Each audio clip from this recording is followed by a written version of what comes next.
Shalom. Brother Kabad back on another GMS lesson. GMS keep pushing. Before I go any further, I give all praise, honor, and glory to the Heavenly Father's only begotten Son, Yahweh, Bahashem, Yahweh Shai, Bahashem, Rakak Wadash. Double honors to our apostles and elders at Great Millstone. Teach us His truth according to the Bible and rule well.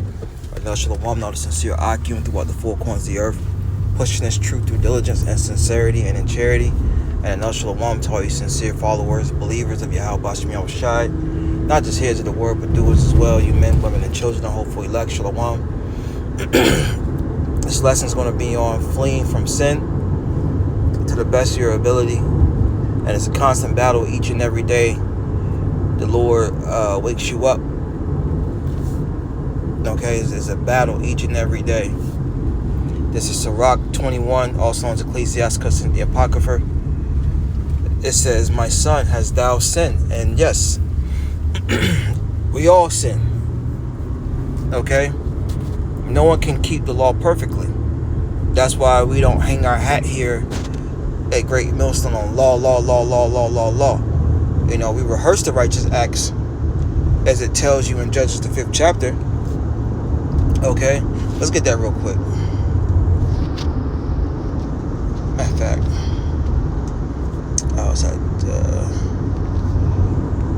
I'll get it in the blue letter. Rehearsing the righteous acts. I want to get that definition rehearsed. Bear with me, I'm in transit. Let's highlight it real quick.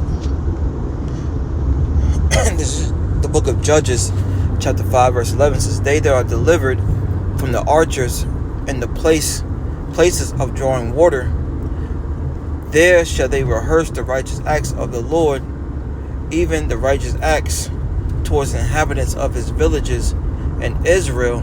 Then shall the people of the Lord go down to the gates." Now, this land is talking about is here in America, mainly. All right. Also known as Babylon, the daughter of Babylon. We're going to rehearse the righteous act, because this is the where the major deliverance can come from here in America. All right, and you know, drawing waters represents slavery, and we are still this day in our captivity. When you read the book of Baruch, the 3rd chapter. Okay. So it says, rehearse. Let's get that definition. See what the blue letter got to say for rehearse. Oh, and those archers represents those arrows, those ICBMs. They're going to be shot off. We're going to be delivered from that. Lord willing, we're part of that number. All right. They shall rehearse. Okay. Strong's H 8567. Tanah. Alright, it says to recount, rehearse, to tell again. Let's see here. Throughout, let's see. Celebrate, commemorate, rehearse. Let's look up that word. Practice. Like you're getting ready for a play. Prepare. Alright. So now let's go back to Sirach 21. It says, "My son, hast thou sinned? And sin is transgressing the law." You read 1 John. What's that? 1 John. Chapter 3 and 4. Yep. Let's go ahead and highlight it. This is the book of 1 John, chapter 3, verse 4. It says, "Whosoever committeth sin, transgresseth also the law. For sin is a transgression of the law, and there is a penalty for sinning." There's a penalty. Romans 6 and 23, the wages of sin is death. So back in Sirach 21 and 1, we're going to get through this. It says, my sons, thou sin, do so no more. Right, because coming back to Yahweh Bashim Yamashai's Israelites, you so-called Negroes, Latinos, Native American Indians, we ought to do so no more. And it's a fight each and every day you wake up. It's not going to be, I didn't eat shrimp today. No, it's going to be an everyday thing that the Lord, when He allows you to wake up, that you gotta practice it. And they say, practice makes perfect. We're working towards perfection. It reads on, but ask pardon for thy former sins. And that's what we're supposed to do for this life and our former lives.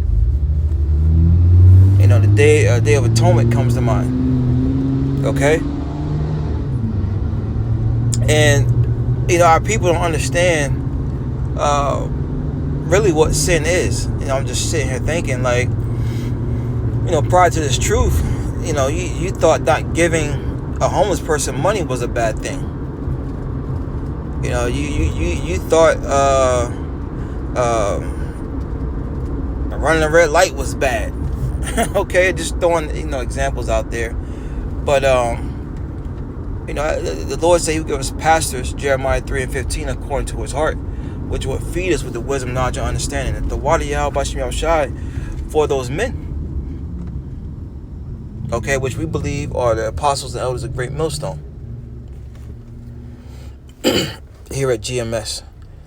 Verse 2, it says, flee from sin. Flee, and when you hauling ass, you running. As from the face of a serpent.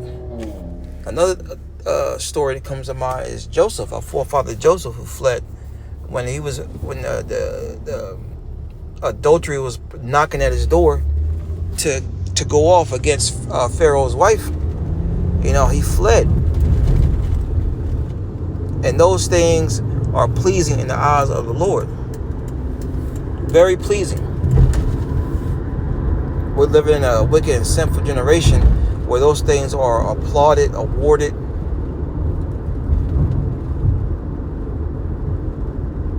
But you got to turn back from that madness each and every day. It says, if thou comest too near it, right? You comest too near to sin, right? It will bite thee. The flesh is weak, but the spirit is willing. Sometimes that flesh should give in, but you gotta let the spirit overcome that. That's why you gotta separate yourself, really, from staying from as much evil as possible. Yes, this is a lonely road. It's a lonely road. It says, for if thou comest too near it, it will bite thee. The teeth thereof are as the teeth of a lion, slaying the souls of men. That's right.